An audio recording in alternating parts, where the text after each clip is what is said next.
Hey there! Ever stop and think about what really makes an adventure game, well, tick? It's so much more than just pointing and clicking at things on a screen. There's this deep, really intricate craft to how these games build their worlds and tell their stories. So today, we're going to put this whole genre on the operating table and really dissect its anatomy, piece by piece. Okay, so here's our game plan. We're going to start with the absolute fundamentals. What even is an adventure game? Then we'll get into how the setting and your avatar, the character you play, really shape the entire experience. After that, we'll get a little technical and talk about camera models, look at a true classic with Monkey Island, and then wrap things up by looking at how these games actually structure their stories in physical space.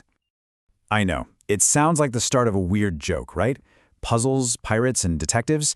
But the answer isn't some clever punchline, it's a genre. All of these are core ingredients that you'll find mixed together in the rich, story-driven world of adventure games. Let's break down what that actually means. All right, so first things first, let's define what we're actually talking about here. How do you take all these different elements, puzzles, stories, exploration, and bring them all together under one roof? Well, it all comes down to a really specific and, honestly, super satisfying gameplay loop. And here it is. At its very core, an adventure game is all about a cycle. You explore a space, you interact with stuff, you talk to people, and that interaction reveals a puzzle. When you solve that puzzle, you get new information, maybe a new item or a key that unlocks a whole new area, which you then get to explore. It's this beautiful little engine of discovery that keeps pushing the story forward. Okay, so now that we have that core loop down, let's build on it. Because here's the thing. In a lot of adventure games, the most important character isn't the hero at all. It's the world itself. The setting isn't just some pretty backdrop. It is the entire point.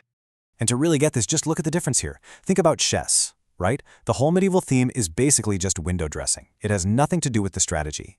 Or in a game like Halo, the alien worlds are cool, but the focus is on the mechanics, the shooting, the jumping. Adventure games completely flip that. The whole point of Myst is the mysterious island. The rain-soaked city in Heavy Rain is the game. The world is the puzzle box that you get to play inside. And you know, because these games aren't rushing you, because they have that slower, more deliberate pace, designers can really craft a powerful emotional tone. They can build this creeping sense of dread, like in the horror of Phantasmagoria, or inspire total awe with the huge, lonely landscapes of Shadow of the Colossus, or they can just immerse you in that gritty, cinematic feel of a film noir, just like in Heavy Rain. The setting really dictates the entire mood. So if the world is the star of the show, where do you fit into all of this?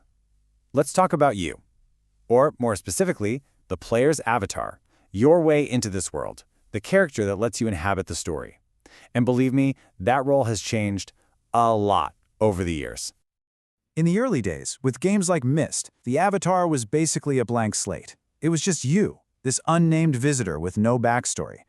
Then we started getting characters with their own distinct personalities, like George Staubart from Broken Sword, people who actually felt like they belonged in their worlds. And now, we've landed in this really fascinating middle ground with games like The Wolf Among Us, where a character might have a set history, but their personality is actively molded by the dialogue choices you make. And this is a really key point to understand. A character's role in an adventure game is there to serve the story, first and foremost. Indiana Jones might be an archaeologist, but in the game, you're not spending a lot of time carefully digging up artifacts. His job title is archaeologist, but his role is to solve puzzles and move the plot forward, all based on what the story needs him to be. All right, let's get a bit more technical for a second. How we actually see the game world is just as important as the world itself. I mean, the camera isn't just there to show you stuff, it's a directorial tool, like the game's own cinematography. So the classic approach is what we call context-sensitive. Think of it this way. The game's director is basically a cinematographer. As you move your character from one area to another, the camera automatically picks the perfect angle, the best composition, to create a mood or just to make the scene look incredible. For instance, a game like A Vampire Story might use a low angle to make a character seem way more imposing. It's all about framing each moment for the biggest narrative punch. Next up, you've got the first-person view, which of course Myst is famous for. The big upside here is immersion. It gives you the strongest sense of actually being there because you're literally seeing through the character's eyes. The trade-off, though, you can't see your avatar, so you miss their reactions. And sometimes it can kind of encourage you to just run through things instead of taking your time to observe. And that brings us to the third-person camera, which you see all the time in action adventures like Indiana Jones. This keeps your character on screen at all times, which is perfect for action sequences. But the danger is that if the camera is just stuck right behind their back the whole time, things can get visually pretty boring. That's why some games, like Gabriel Knight, give you a bit of control, letting you pan the camera around to really appreciate the environment, kind of like how you'd naturally turn your head to look at things. Okay, you simply cannot talk about the anatomy of adventure games without dissecting one of the absolute all-time greats. The Secret of Monkey Island is decades old at this point, but it is still, to this day, a total masterclass in clever, forward-thinking game design. Seriously, this game changed the whole landscape. Its SCUM engine got rid of typing commands and just put verbs like use and talk to right on the screen, which made the genre so much more approachable. It was set in the 1700s but was packed with modern, anachronistic humor. And, most brilliantly of all, it completely reinvented combat with a little something called insult sword fighting.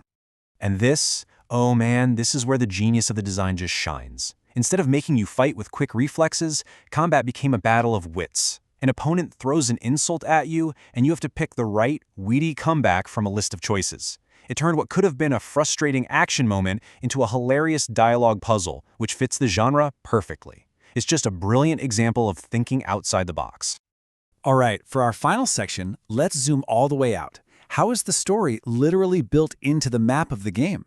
This relationship between the narrative and the physical space has evolved in some really interesting ways over time. So way back in the early days, adventure games were basically just mazes. You can see it in this diagram. It's just a web of interconnected rooms. The main goal wasn't really to follow some deep, complex plot. It was simply to explore, to wander, and to try and map out this big, mysterious space in your head. The story took a backseat to the journey itself. Then, as stories became more and more important, the structure had to change. Designers started breaking their games into chapters.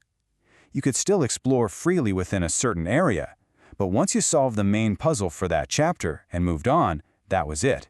The story advanced, and there was no going back. It's a structure that gives you a feeling of freedom, but within a carefully guided, more linear narrative. And that brings us to the funnel structure, which you see all the time in modern action adventures. Here, the path forward is extremely linear, almost like a first-person shooter. There might be a few little side areas to explore, but the design is constantly pushing you forward. And it makes sense, because it's all about emphasizing conflict and big action moments instead of that classic slow-burn exploration. And so that leaves us with the big question for the future of this genre. We've seen the structure evolve from this wide-open maze to a tightly controlled funnel. As technology lets developers build bigger and more complex worlds than ever before, which path will adventure games take? Will they go back to their roots, that wide-open journey of pure discovery, or will they continue to perfect the art of the tightly scripted, guided story?